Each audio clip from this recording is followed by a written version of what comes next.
All right, we did it. We beat Chrono Trigger. I got to visit all the endings and see what the heck is, how different it is. I did a lot of gushing at the end of the game, right? And I think I have to reiterate some of the things that I gotta talk about again. So this is my rough and dirty Chrono Trigger review, real quick.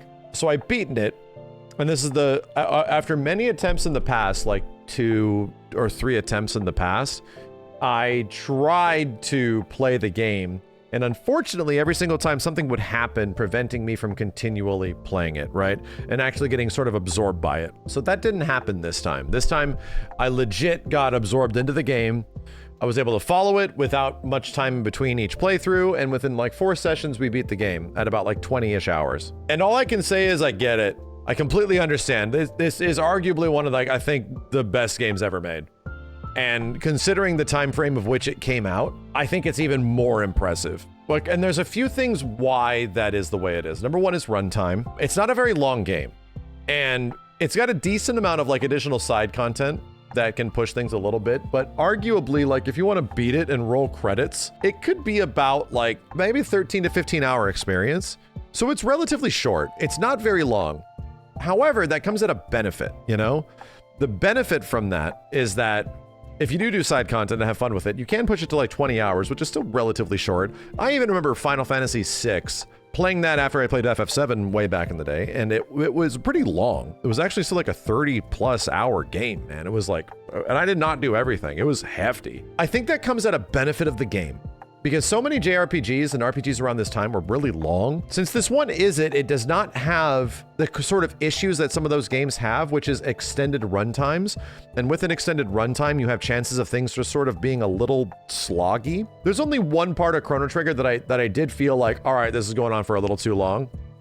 And it was an optional thing. The Omen, the Black Omen at the end of the game.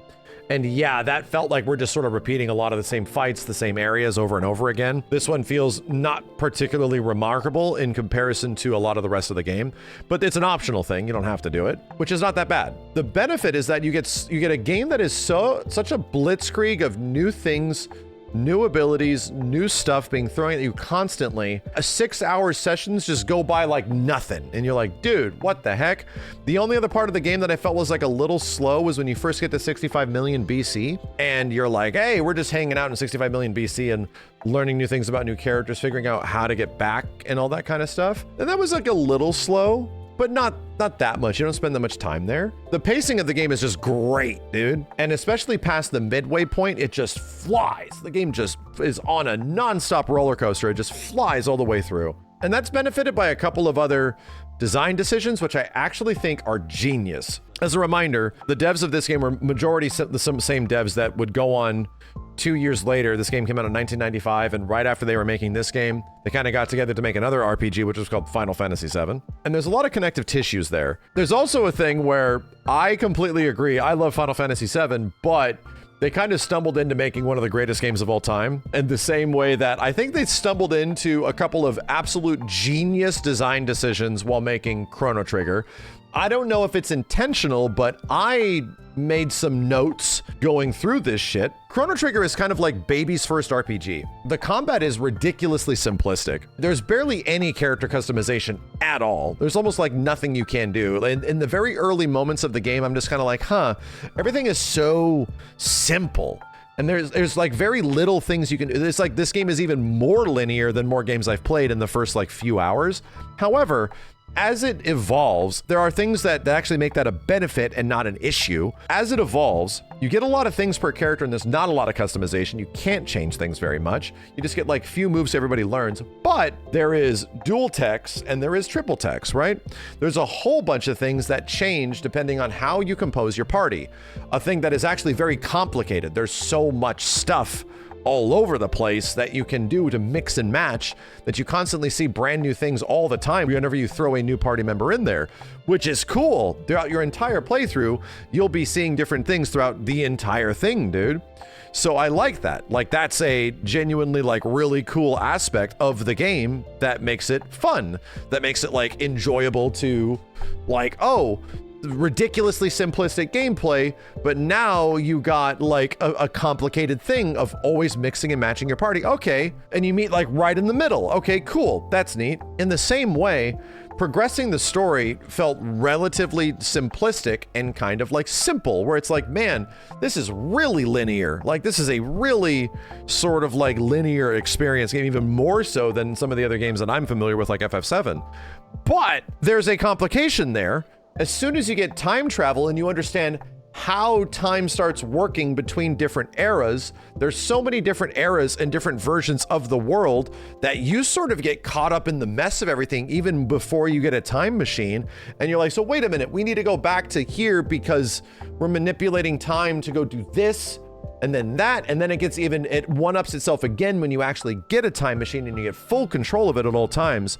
So you had this game that was relatively very linear, and now increases and increases and increases, and now it's very complicated. It's like a super simple game with very complicated elements as the game concludes and moves forward, where you're literally manipulating character relationships in time, which is awesome. It's so cool. Again, two things that are really simple, really easy to grasp elements, combat and like character progression and story and narrative, and then they add super complicated things on top of it that make it really fascinating, where it's like you don't get, if you had a game that was just like ridiculously complicated and then you also had character combinations on top of it, it might be too much. Or if you had a game that just lets you go anywhere and then you could also travel in time to anywhere, yeah, that would feel like that would be a bit too much, man. So it lands in this real sweet spot, like right in between, where the entire game is just constantly this wonderful thing in between all the time of these new elements being introduced constantly that just feels great, that is benefited by the runtime of the game throughout the entire thing. So in my also addition to my glazing of this game and why I think it's my number two favorite RPG, like I'm gonna say it right now, this took the spot of Final Fantasy Tactics. I love Final Fantasy Tactics, dude. It's like my second favorite RPG ever, next to FF7. I think this beats it, straight up. And I think this is easily, of all the other Square Enix games that I have played, and I haven't played all of them throughout my life, but of all of them that I've played, I think Chrono Trigger is straight up like number 2. It's better than 8, it's better than 9, it's better than 6, it's better than 10, it's better than 11, 12, 13, 14, 15, 16, you know, whatever. Like all that kind of stuff. That's just me. And a lot of those games I enjoyed and I had fun with them. Of all the other RPGs that I went through and tried and played in that era of my life when I was really into this stuff, dude, this shit takes the cake, bro. It's like right under the quality of like Final Fantasy VII. Like it's there. To me, it's like the quintessential two goated ass games of like Square Enix now is definitely like FF7 and then Chrono Trigger. And then you got obviously Final Fantasy VI, and for me, like Final Fantasy Tactics. Like I can't even imagine being there in the 90s experiencing this shit, dude. It was the Jerky moment that did it for me. Yeah, it was the freaking Jerky moment, where it's like you're in the future and somebody stole the moonstone, dude. And this guy is like, what about a moonstone? Get out of here. And everyone's like, our dad's a piece of shit. Yeah, he's a real piece of shit. He's such a greedy guy. What a piece of shit our dad is. My husband's a piece of shit. And the guy's like, I don't know a moonstone. Get out of here. To solve this, you have to go to the past to change the relationships of the lineage of the family to not be stupid dickheads. And you literally do it by buying some jerky and then going to a house 400 years in the past and being like, hey, here's some jerky. And they're like, oh, I love jerky. And they're like, I'll buy it off you for a ridiculously high amount, or you can just give it to them. And if you just give it to them, they're like, wow, how generous of you. I'll make sure my kids learn generosity. And then you go back to the future and you come back and the guy's like, oh, I got a moonstone. You want it? It seems really important to you. Here, you can have it. And all the kids are like, I love our dad. Like, our dad is so generous. Like, I lost it, dude. It was so funny. It was so funny. Interested in the moonstone? Well, someone simply left it here. Seems important to you folks. Why don't you just take it? Damn, I love my dad. I knew it. I called it. The person I like most, my dad. We love our father. I wish my husband were a little less generous. This game combines a couple of things that I personally really like. It's Final Fantasy. It is just an offshoot Final Fantasy game, but it's Final Fantasy Back to the Future. That is not like a pull because I like Back to the Future as well. No, it literally is, dude. There is literally a moment where you have like this bully bad guy that follows you through the whole game, and then by the end of the game, you change time and go back, and he turns into some random like house sitter, chores like maid guy, Ozzy, and he's literally Biff Tannen at the end of Back to the Future 1. He's actually Biff Tannen, and then you go back and Biff isn't a bully anymore. He's like a car washer. I'm like, wow, this is literally from Back to the Future, my dude. Like, what the hell? And then it does that again with the ending, the actual, like, you know, potential real ending of the game, where this is minor spoiler, but where like your mom is gone and we have to go find her. We have to do something about your kids, jump in the time machine, fly off into space. Like, it's just the ending of Back to the Future 1, bro. Like, what are we doing? I love it. I just love it. It's Final Fantasy. It is also very much Nausicaa in certain design elements. It's Dragon Ball. It is also Castle in the Sky and Back to the Future. Like, it's an insane mishmash of so many different things that it just feels like the devs just love all this shit, and we're just gonna put all of it into the game, bro. And you feel it. Like, you super feel it throughout the entire experience. Like, it's so good, dude. And there's another reason why I like it so much. I think Chrono Trigger makes Final Fantasy VII better. Follow me here. Like, these games are developed right next to each other by very similar developers. And as I was playing through this, I'm like, this is very FF7. This part of the game is very FF7. Like, the way that this game handles its characters is also very Final Fantasy VII. Like, funny that this, I don't really get FF7 vibes from many of the other Final Fantasy games. The only other game that Square Enix has made that gives me mad FF7 vibes is Chrono Trigger. And I think that's like, no shit, intentional. The developers were in very similar mindscapes, like right around the same time, where learning that like some of these things originated in Chrono Trigger and some of that stuff was expanded and made even more impressive in Final Fantasy VII. It feels like some of the lessons they were able to figure out by limitations of technology. Because in my opinion, Chrono Trigger kind of feels like the ultimate 2D game of the old school, like 2D JRPG, that old formula before we move into the PS1, the 3D JRPG stuff, which is like the Final Fantasy VII formula, big 3D world map, you know, engage in towns and 3D towns and all that stuff that FF8 and 9 would go on to make and like sort of have similar functionality. This is like the quintessential of the old school, like of the classic SNES 16-bit RPG like era that so many independent developers want to recreate nowadays, you know? This is the ultimate game, it feels like. I like it a lot more than I did Final Fantasy VI, just because Final Fantasy VI is kind of a bleak game. It's bleak, it's awesome, and it's epic, but it's very bleak. And Chrono Trigger is just in many ways as lighthearted as Final Fantasy VII was on PlayStation. Like, they feel tonally very similar. These games are quite goofy, but when they need to be serious and have their drama, they have it. And it balances goofy and lighthearted elements and levity with drama and really sad moments, like we're gonna make you cry type of shit throughout some of this stuff. It does it like very well. It's able to balance those things in a way that many other games seem to have a difficult time doing. And that felt like, yeah, like FF7 was really good at this. And now that I've played it, Chrono Trigger is also really good at this, which makes sense that, like, you know, they were made by very similar people in a very similar time frame. So that's what I mean, where it's like, there's always the comparison, like, what is the best JRPG? What is the RPG? Is it Chrono Trigger? Is it FF6? Is it Final Fantasy VII? Like, this argument I've just been hearing for 30 years of my fucking life, like working in a game store, being a fan of FF7, hearing from Chrono Trigger fans constantly that their game's just better. And it's like, okay, guys, well, I actually get it now. You know, 30 years later, I understand why they feel the way they did, because yeah, this game is 100% way ahead of its time. It's so far ahead of its time. Its characters are fucking amazing, dude. Its world and traversal and changing the world and manipulating the world through time travel is so epic and grandiose that I just love it, man. It's so cool what they're able to communicate and convey through Super Nintendo. through like the hardware of the time to make it just feel so much bigger than it actually is. It's like, damn, dude. And they were able to execute a lot of those things in Final Fantasy VII, but dude, you literally have like 3 discs. You have arguably nearly 2 gigabytes worth of information, and they were able to compose Chrono Trigger as epic of a story as it is within 24 megabytes. Like, that's insane to me. To me, it's like the quintessential defining factors.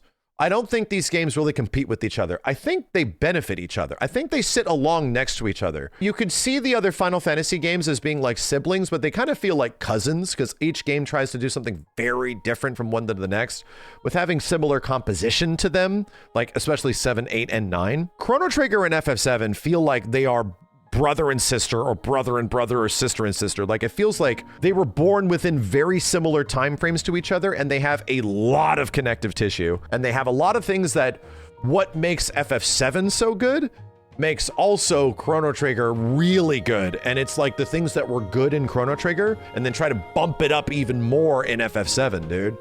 So I don't think they're twins. They're very different. This game is Final Fantasy meets Back to the Future with a whole bunch of references to media all over the place. Well, FF7 is kind of unique. It's sort of like a unique story that they're trying to do because they just have no limitations, man. Like, they just had so much to work with new hardware and everything. It's the dawn of 3D RPGs, of like big 3D gaming. To me, I don't really like the idea of which one's better. I don't. Like, they feel like they sit right next to each other. They are complemented and benefited from one to the next, you know? So to me, it's like, man, like, it's what sucks about this, about the entire thing, because I genuinely think Chrono Trigger is probably one of the best games I've ever played.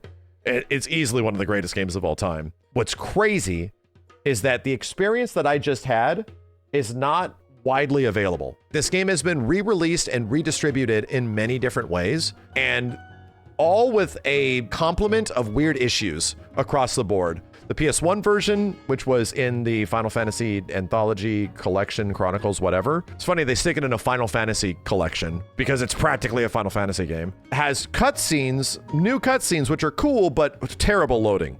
So the game experience is very much compromised. You have like the DS version, which looks a bit different and can sound a bit different, but has more content, but the brand new content isn't necessarily the best. It has some new translations. It reminds me a lot of like War of the Lions for Final Fantasy Tactics.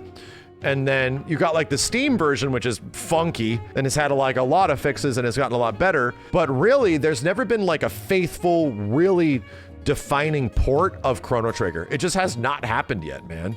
There's versions that have new things in it, but it's legit criminal. Like, you know how like it was all about free MVC2? How the hell are we unable to play one of the greatest fighting games of all time in the modern day? Like, how? Like, how does that not exist? Now that I've played it and I have some experience and I have, you know, seen how it's been redistributed and re-released, this is the Marvel vs. Capcom 2 pre-MVC collection of JRPGs. The fact that you can't just go out and buy Chrono Trigger and get a similar experience that is the Super Nintendo version, or like a new big nice glitz and glam version. How the hell, dude? That's crazy. So that's a bummer. That's a big bummer that even if you want to buy the DS version, it's mad rare. And if you want to buy the SNES version, it's insanely rare and super, because they did not make that much of this game, dude. The game sold well when it came out, but not well enough for them to make more. It's one of the rarest Super Nintendo games there is, because it's also one of the most beloved 16-bit era games of all time. It's insane that if you just want to experience this in a similar way that I just did on a Super Nintendo, it's legit mad hard. And you honestly need the original hardware in some way. I think that's one of the things that sucks, is that this game deserves a Final Fantasy like Ivalice Chronicles. Here's the OG game exactly like you remember it, and here is the glitz and glam, here's the cutscenes, it looks a bit better, it's got voice acting. Like, oh bro, that would be fucking amazing.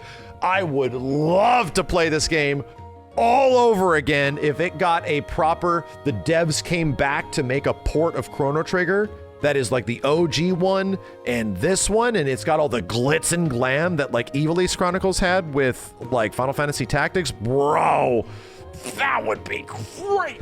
That would be so cool. I don't know if I agree with it getting a full-on remake. I don't know if I agree with it, because I think the majority of charm of the experience that I had was because they were limited. it was because they only had, they had a 24 megabyte Super Nintendo cartridge to work with. I think that makes it so special. I think that's literally a huge part of the Chrono Trigger experience, is that they produced this shit in 1995, man. If you compromise that visual aspect of it, then you sort of are devaluing what they were able to do with the hardware at the time, man. The limitations make this so special that they have a game that feels this epic in scale on a Super Nintendo. So to me, it's like if they were able to remake this stuff or do something, they have to, I think it really has to stay as close to the original as possible and still give you the original experience. That's what I hope happens at some point, man. But yeah, I'm on board. Like this, straight up, if I didn't like Final Fantasy VII as much as I did, this would probably be the best, my favorite RPG I've ever played. I'll just say it right now. It probably would be. I legit think it's much better than Final Fantasy VI, at least for me. Better than any of the other Final Fantasies that I've played. I like a lot of the other ones. I had a good time with them. I played a lot of other RPGs around the era and the time. This is easily the second best RPG I've ever played. It's so fucking good, dude.